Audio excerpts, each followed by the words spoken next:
지금 마태복음 13장 이 천국 비유는 천국에 대한 설명이 아니고 예수님을 반대하는 자들, 유대인들과 이스라엘인들이 어떤 무지를 가지고 있고 어떤 생각들을 잘못된 오해된 생각들을 가지고 있기 때문에 반대하고 있는가 하는 것들을 지적하기 위하여 이 천국 비유가 주어지고 있다고 말씀을 드렸습니다. 지금 천국은 밭에 감추인 보화와 같고 47절 이하의 그물로 고기를 잡는 것 같이 지금 천국이 이미 와 있습니다. 이 말은 무슨 뜻일까요? 천국이 우리의 기대와는 다른 모습으로 와 있고 심판하러 오지 않고 초대하러 왔다는 것을 우리에게 가르치고 계신 겁니다. 천국이 영광의 모습으로 오기를 기대했고 심판과 보상을 가지고 오기를 기대했던 유대인들 앞에 그들이 왜 예수 그리스도와 이미 도래한 이 천국에 대하여 반대하며 무지하냐 하는 것을 설명하기 위하여 천국이 지금 어떤 모습으로 왔는가, 무엇을 하러 왔는가를 설명하고 있는 셈입니다. 같은 마태복음 9장 12절 13절 11절부터 보겠습니다. 마태복음 9장 11절 이하. 바리새인들이 보고 그의 제자들에게 이르되 어찌하여 너희 선생은 세리와 죄인들과 함께 잡수시느냐. 예수께서 들으시고 이르시되 건강한 자에게는 의사가 쓸데없고 병든 자에게라야 쓸데있느니라. 너희는 가서 내가 긍휼을 원하고 제사를 원하지 아니하노라 하신 뜻이 무엇인지 배우라. 나는 의인을 부르러 온 것이 아니요 죄인을 부르러 왔노라 하시니라. 유대인들은 스스로를 의인이라고 생각했고 예수님은 유대인을 포함하여 모든 인류, 모든 인간이 다 죄인이라고 생각한다라고 이 견해의 차이를 드러내 보이고 있습니다. 의인이냐 죄인이냐 이 생각의 차이는 의인이라고 한다면 지금 필요한 건 심판과 보상이지요. 죄인들, 이 로마 제국들, 이 이방인들 이것들을 심판하고 우리에게 보상을 해 주십시오. 우리를 회복시켜 주십시오. 하는 논리가 성립되게 됩니다. 스스로 유대인들은 의인이라고 생각했으니까 메시아는 당연히 그들의 억울함을 풀어주고 보상을 열매를 맺게 해줄 권력자, 군사적, 정치적 그런 인물로서의 메시아 이걸 기대하게 된 것이고 죄인이라고 하면 지금 심판자가 오면 안 되죠. 절대. 정치적, 군사적 해결자가 아니라 병을 고쳐주고 우리의 심령을 회복시켜주고 용서하고 치료해줄 자가 필요한 것입니다. 이 컨셉의 차이, 생각의 차이를 예수님은 지적하고 있는 겁니다. 우리 모두는 예수 그리스도의 보혈의 피가 필요한 존재들이죠. 하나님의 자녀로 새롭게 출생해야 되지 지금 심판을 받아서는 안 되는 그런 존재들이지 않습니까? 그래서 유대인들은 아주 심각한 오류에 빠져 있는 것이고 그리스도인이면 괜찮죠. 교회에 다니는 사람 중에 상당 부분이 이 오해를 하고 있을 수 있다는 것을 우리는 마음 깊이 새겨놔야 됩니다. 정말 자신이 어떤 구원, 그 구원의 확신, 그 구원의 확신 교리 자체가 우리를 잘못된 구원관으로 이끌어갈 수도 있습니다. 구원의 확신은 아주 오랜 신앙의 경험과 여러 훈련을 받고 난 후 정말 이 마음속에서부터 기쁨이 터져나오면서 이것이 구원이구나 하고 터져나오도록 되어 있어요. 그냥 영적 기도 따라하고 그냥 교회 계속 다녔으니까 난 구원받은 자지 라고 생각을 하면 그건 지금 이 유대인들과 똑같은 생각인 거예요. 천국은 오늘 우리가 보는 바와 같이 천국은 지금 심판과 영광의 모습으로 올 수가 없습니다. 우리를 죄와 사망에서 꺼내며 하나님의 자녀로 새로 만드는 일을 먼저 해야만 하기 때문입니다. 그래서 이 보화는 오늘 본문의 보화는 이 복된 천국의 도래는 정치적 군사적 모습으로 오지 않았고 이런 용서와 치료와 구원으로 온 것입니다. 밭에 감추인 보화와 같다라는 그 설명의 뜻입니다. 이것이 밭에 감추인 보화라는 것은 보물이라는 것이 원래 어떻습니까? 진짜 아주 중요한 보물, 우리 금붙이, 은붙이 하더라도 우리가 어떻게 보관하려고 그래요?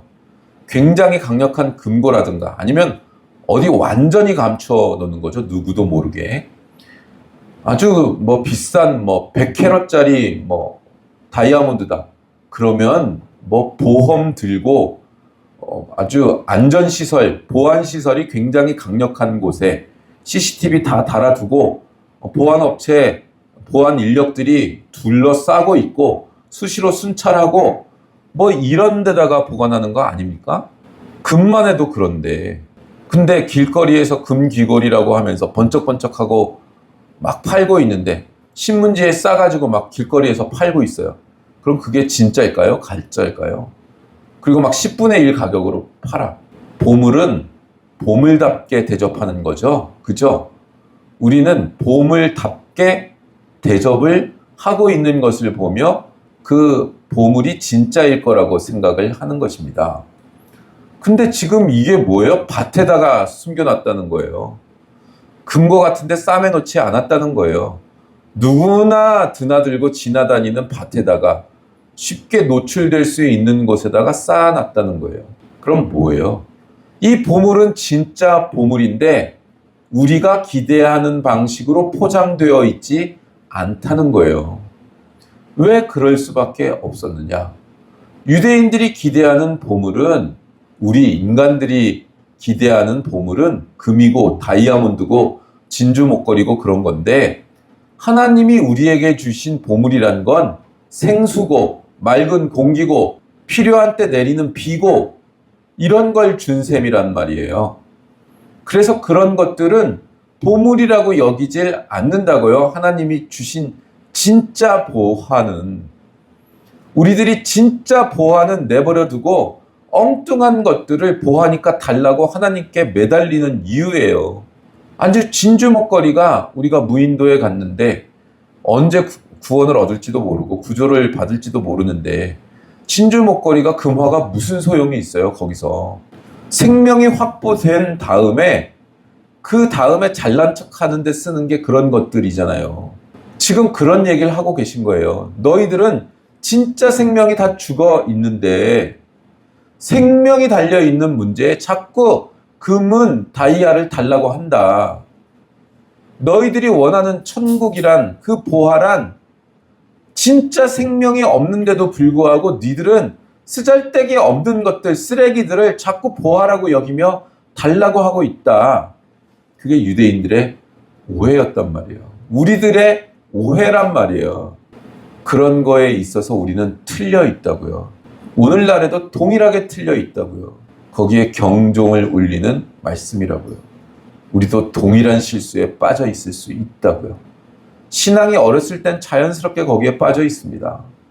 신앙이 성장하면서는 그런 것들을 버립니다. 근데 못 버린다고요. 그거 못 버리고 살다가 광야에서 죽는다고요.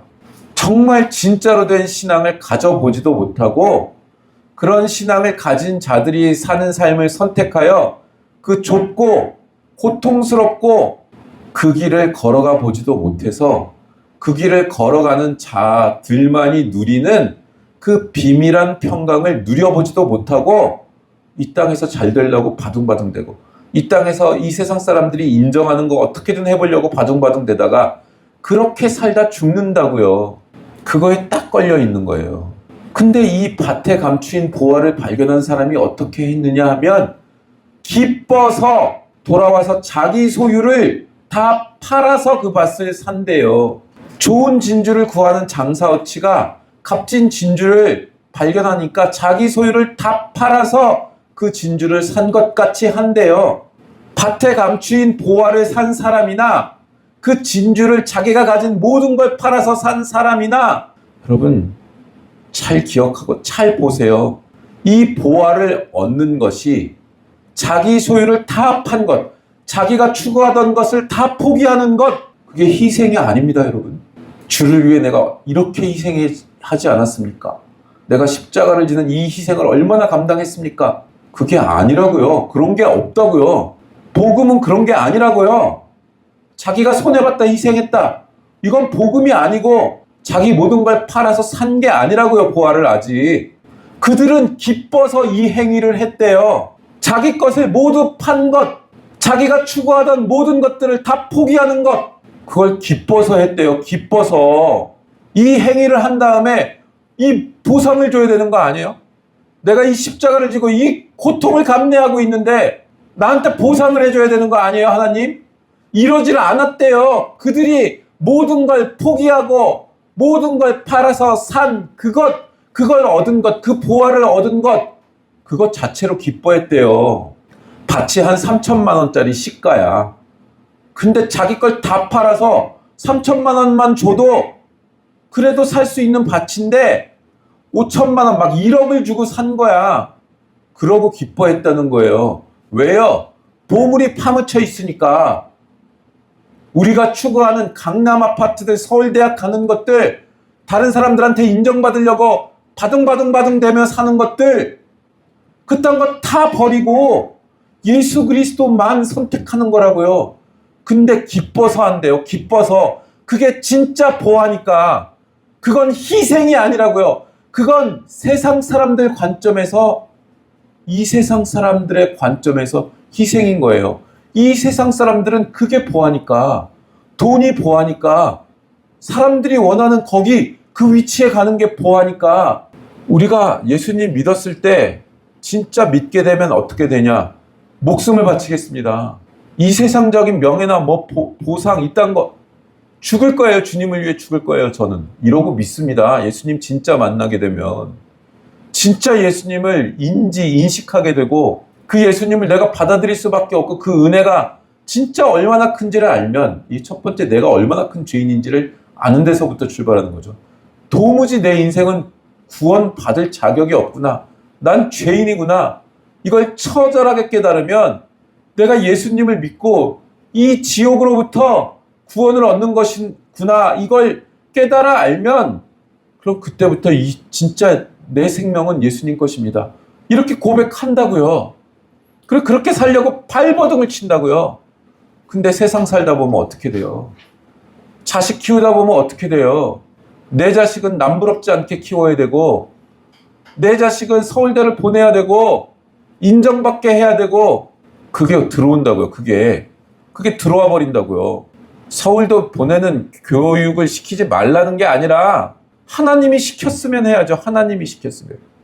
하나님이 안 시켰으면 안 하는 거예요. 우리는 하나님께만 목숨 건 사람들이기 때문에 하나님께만 우리의 전심과 전 인생을 드려야 되는 게 먼저 세팅이 돼야 된다고요.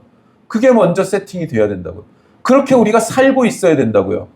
그리고 나서 이렇게 교육을 해라. 이렇게 어디에 가서 어떻게 교육을 시켜라.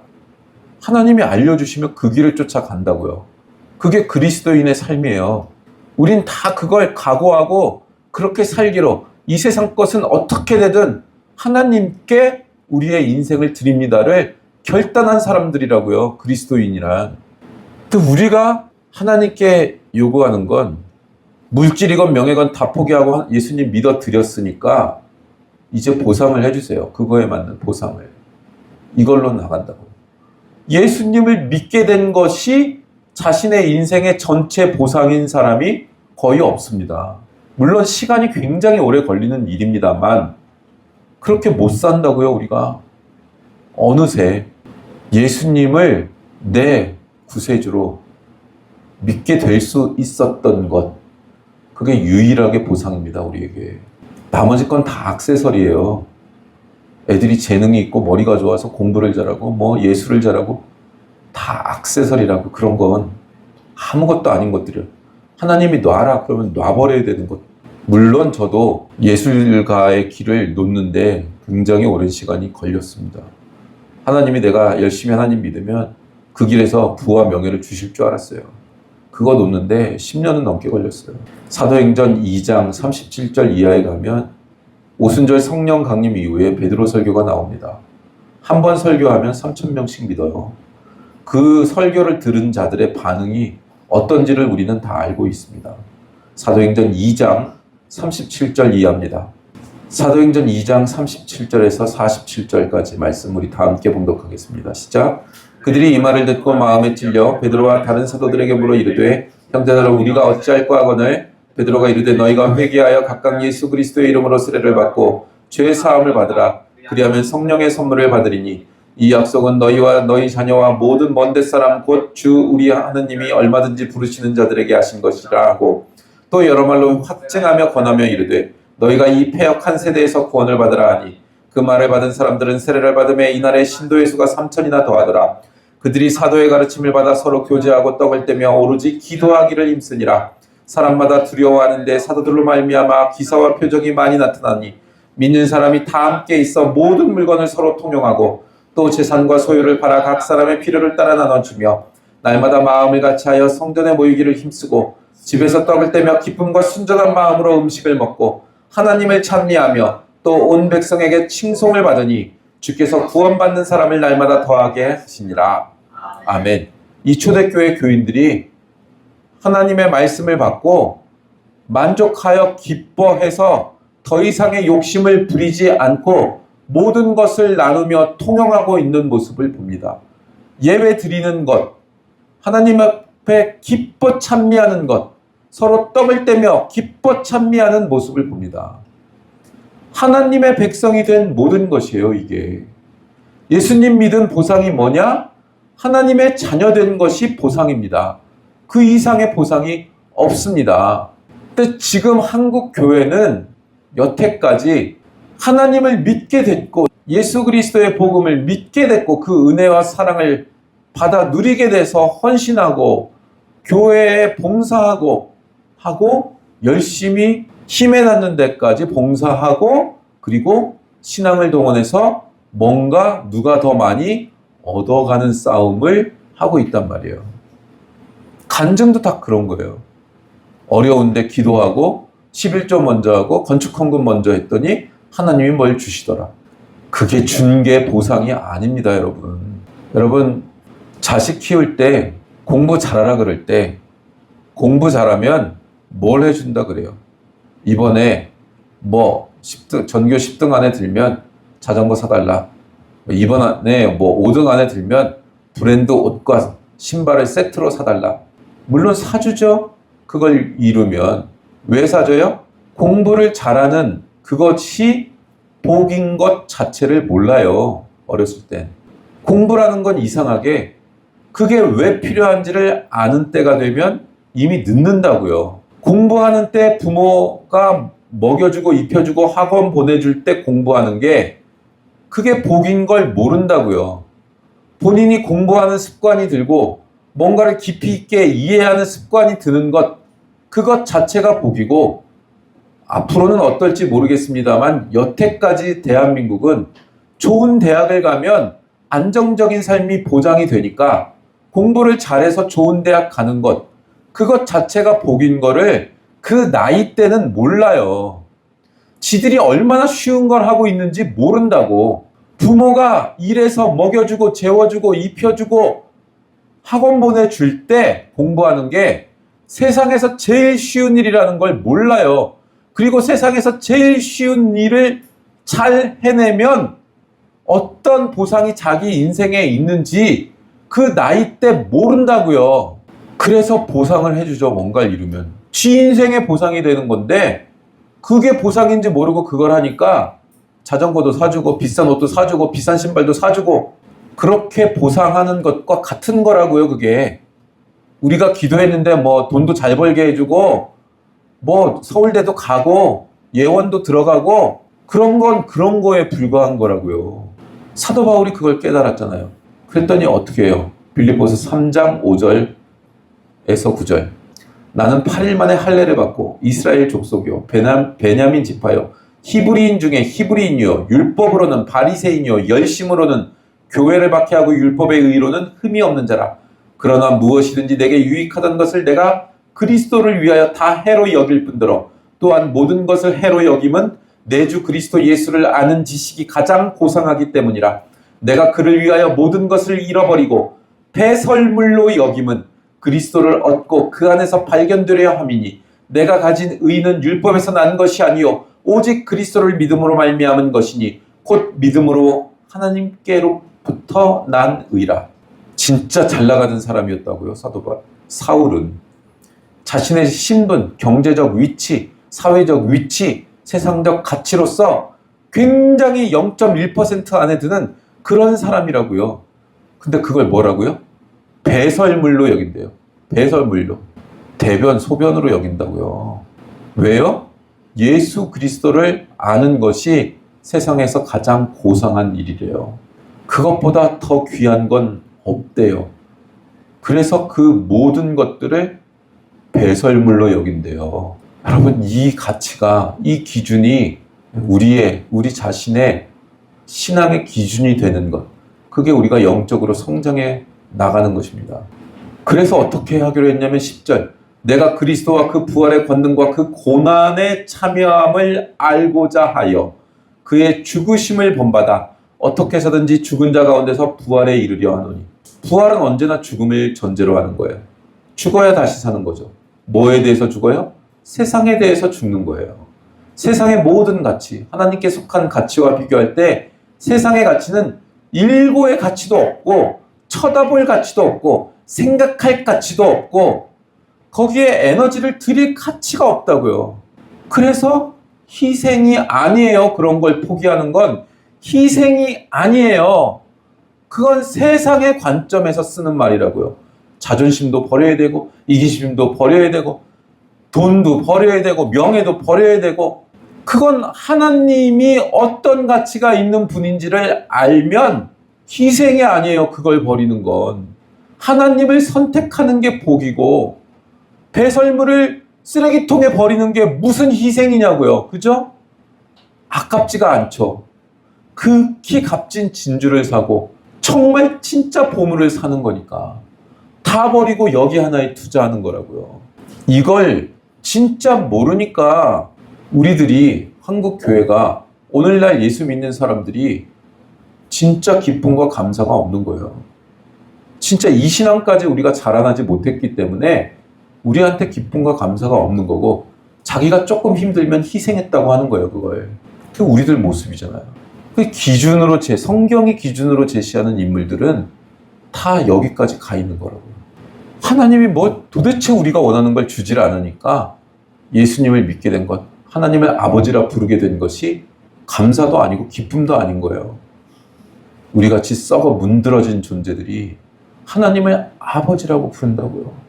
여러분, 진짜 여러분의 영혼이 진짜 얼마나 타락한 존재인지, 살 가치가 없는 존재인지를 깨달아 알면 우리가 구원 얻었다고 하는 게 어떤 가치 있는지를 알게 되면 감사할 수밖에 없어요. 거기다 내 인생을 걸 수밖에 없다고요. 거기다. 나머지 건 다 하나님이 시키는 걸 하는 과정 중에 있는 거예요. 널 내가 어디로 보내야겠다. 그러니 지금은 공부하라. 공부하는 거예요. 이 흐름과 이 과정이 없이 진행된 건 다 자기 욕심인 거라고요. 이걸 처절하게 깨달아야 돼요. 이거 깨닫는데 굉장히 오랜 시간이 걸려요. 골로새서 1장 24절에서 29절입니다. 이건 같이 읽겠습니다. 빌립보서 다음이 골로새서예요. 빌골살이에요. 골로새서 1장 24절에서 29절입니다. 우리가 어디까지 자라나가야 되는지. 시작. 나는 이제 너희를 위하여 받는 괴로움을 기뻐하고 그리스도의 남은 고난을 그의 몸된 교회를 위하여 내 육체에 채우노라. 내가 교회의 일꾼 된 것은 하나님이 너희를 위하여 내게 주신 직분을 따라 하나님의 말씀을 이루려 함이니라. 이 비밀은 만세와 만대로부터 감추어졌던 것인데 이제는 그의 성도들에게 나타났고 하나님이 그들로 하여금 이 비밀의 영광이 이방인 가운데 얼마나 풍성한지를 알게 하려 하심이라. 이 비밀은 너희 안에 계신 그리스도시니 곧 영광의 소망이니라. 우리가 그를 전파하여 각 사람을 권하고 모든 지혜로 각 사람을 가르치면 각 사람을 그리스도 안에서 완전한 자로 세우려 함이니 이를 위하여 나도 내 속에서 능력으로 역사하시는 이의 역사를 따라 힘을 다하여 수고하노라. 아멘. 교회의 일꾼 된 게 직분에 따라, 내게 주신 직분을 따라 하나님의 말씀을 이루려 함이래요. 여러분, 성도면 교회에서 어떤 직분을 갖고 자기 역할이 있습니다. 공식적인 직분이 아니어도 자기가 맡은 역할들이 있다고요. 그 역할을 하나님의 말씀을 이루기 위해 하셔야 됩니다. 사도 바울은 지금 자기가 하며 감내한 것들. 40의 감한매를 몇 번 맞았어요? 예? 5번 맞았어요? 파선하고 동족들한테 돌 맞고 죽을 고비를 넘기고 뱀한테 물리고. 여러분, 이걸 겪는데, 사람들한테 손가락질 나고 돌팔매질 당하는 걸 겪는데 희생이 아니래요. 희생이 아니래. 사도 바울한테는 그게 희생이 아니에요. 너희를 위하여 받는 괴로움을 기뻐하고라고요. 죽을 고비밖에 안 넘겼어요. 천막을 지어서 번 돈을 전부 다 선교에다 썼다고. 그리스도의 남은 고난을 그의 몸된 교회를 위하여 육체에 채우노라. 내 육체에 채우노라. 이 비밀을 알았다고요. 이렇게 사는 삶이 어떤 영적 유익을 누리는지를, 이 비밀을 알았다고 사도 바울이. 희생이 아니라니까요. 우리가 하는 건 희생이 아니라니까요. 진짜 보화를 얻은 기쁨이라니까요. 돈으로, 가치로 환산할 수 없는 거예요. 이를테면 교회에서도 교사, 이 세상에서의 교사도 그렇죠. 굉장히 보람된 직업이고 정말 엄청나게 수고하는데 그 수고에 비해서 돌려받는 경제적 가치는 굉장히 박봉이죠, 박봉. 근데 그 교사로서의 사명감 같은 것들이 얼마나 귀중한 거예요. 근데 보상은 별로 못 받죠. 수고하는 거에 비하면. 근데 지금은 거기다 존경도 못 받아요. 예전에는 자신이 하는 일이 가치 있는 일임에도 불구하고 경제적으로나 사회적으로 보상을 받지 못하는 사람을 존경하는 풍토는 있었는데 지금은 없죠. 학원 가면 돈을 많이 버니까. 학원 선생으로 다 바뀌어요, 실력 있는 사람들은. 그래서 오히려 학생의 인권을 보장한다면서 교권은 형편없죠. 진짜 말이 안 되는 일들이 벌어지죠. 그 인간들이 추구하는 자유를 추구하면 그렇게 돼요. 이 세상에 자유를 추구하면 그렇게 된다고요. 모든 질서가 깨져요. 모든 질서가. 목사도 얼마나 유능하냐, 얼마나 좋은 신학교를 나왔냐, 얼마나 큰 교회에서 훈련을 받았냐, 그거 가지고 평가를 받는다고요. 내 윗선배들은 목사가 된다 그러면 가난을 각오해야 됐죠. 그 윗선배들은 목숨을 걸어야 됐습니다. 목사가 된다고 하면. 그래서 제가 목회자 될 때는 약간의 배고픔을 감내할 각오를 하는 것. 그러나 부유해지고 배자락에 기름기가 꼈죠. 모든 것들이 변하고 가치 있는 것들이 대접을 못 받는 시대가 되었습니다. 여러분, 우리가 누구에게 봉사하고 희생하고 사랑하고 그 희생에서 오는 고통, 그게 우리가 하나님의 자녀된 보상이라는 것을 우리는 이제 영적으로 인정하고 알아가야 될 때가 됐습니다. 그 고통에 기뻐하고 감사하고 하나님께 찬송하고 할 수 있는 신앙까지 우리가 성장해 가야 될 것입니다. 아멘. 이 세상의 기준의 것들을 우리에게 안 주셨습니다, 하나님하고 하나님 앞에 섭섭막이 들려서 나가면 우리 자체가 불행하잖아요. 우리한테 아무 보상도 없게 돼요. 아무 감사도 없게 돼요. 그런 인생 살다 죽을 거라고요. 이게 성경이 가르치는 것입니다. 그리스도의 남은 고난을 그의 몸된 교회를 위하여 내 육체에 채우노라. 사도 바울이 자신의 모든 걸 버리고 얻은 진짜 보화입니다. 그래서 그는 희생하고 고통을 당하고 고난을 겪는데도 전혀 개의치 않는 거예요. 상관이 없는 거예요. 감옥에 갇혀서도 그렇게 쓴다고요. 자신이 불쌍한 영혼들을 위하여 쓰임 받는 것, 그것 자체로 기쁨을 얻고 감사와 찬송의 제목을 얻는 것, 이미 보상을 받았다. 그래서 사도 바울에게 비극이 없는 겁니다. 절망이 없고 억울함이 없는 것입니다. 우리도 사도 바울보다 못하지 않습니다. 하나하나 자신의 욕망을 잘 구분하고 우리의 남은 시간, 남은 여생, 하나님께 드려지는 것, 고통의 길을 걸어갔을 때 우리가 감내해야 되는 것. 또 너무 과하게 하지 마세요. 자신의 수준이 있으니까 수준에 맞게 그냥 하나님의 하나님이 시키시는 그 좁은 길, 좁은 문을 뚜벅뚜벅 그냥 걸어가세요. 비명도 지를 거고 불만도 할 겁니다, 반드시. 그러나 상관하지 마세요. 그래도 난 하나님의 길을 갈 거야. 그것만 하세요. 너무 고통스럽고 너무 걱정되고 너무 염려되고 너무 손해를 많이 본 것 같은데 그래도 난 하나님의 길을 갈 거야. 그러다 하나님 품에 가서 착하고 충성된 종아, 네가 정말 작은 일에 충성했구나.